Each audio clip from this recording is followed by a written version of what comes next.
Pria itu menyalakan penglihatan sinarnya. Dia melihat bahwa sebuah koin tembaga di kios pinggir jalan ternyata bernilai $1 juta.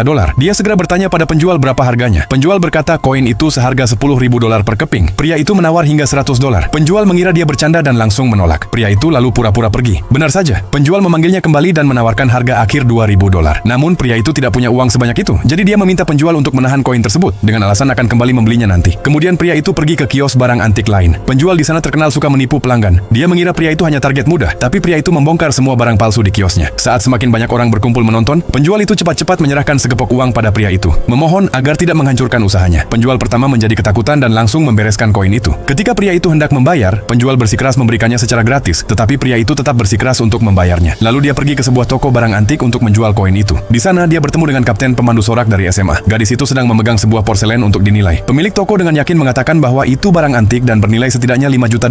Pria itu menggunakan penglihatan sinarnya dan langsung tahu porselen itu palsu. Tidak ingin gadis itu ditipu, pria itu dengan baik hati mencoba memperingatkannya. Tetapi gadis itu mengira dia punya niat buruk dan mencoba mengusirnya keluar toko. Pemilik toko menghentikannya dan berkata jika pria itu tidak bisa membuktikan barang itu palsu, dia tidak akan keluar dari toko dengan selamat. Pria itu menghancurkan porselen tersebut ke lantai. Semua orang marah atas apa yang dia lakukan, tetapi pria itu dengan tenang mengambil pecahannya dan menunjukkan tanda-tanda barang palsu. Pemilik toko memeriksanya dengan saksama dan menyadari pria itu benar. Dia langsung meminta maaf. Pria itu kemudian menawarkan koinnya untuk dijual. Pemilik toko sangat gembira melihatnya. Dia mengatakan koin itu bernilai $1 juta dan menawarnya dengan harga $2 juta sebagai tanda persahabatan. Gadis itu terkesan dengan keahlian pria itu dalam menilai barang. Dia segera mendekat dan meminta bantuan untuk memverifikasi sebuah lukisan lama. Pria itu hanya sekali lihat langsung tahu itu palsu. Tapi kerumunan menuntut dia berlutut dan meminta maaf karena lukisan itu baru saja diverifikasi oleh seorang ahli ternama. Pria itu tiba-tiba menyemburkan air ke lukisan itu. Semua orang berteriak karena mengira lukisan itu dirusak. Ahli tersebut segera memanggil keamanan, siap membuat pria itu membayar perbuatannya. Namun pria itu dengan tenang menyuruh mereka diam dan menunjuk pada tanda palsu yang terungkap oleh air, yang jelas membuktikan bahwa lukisan itu tidak asli. Gadis itu langsung menawarkan $5 juta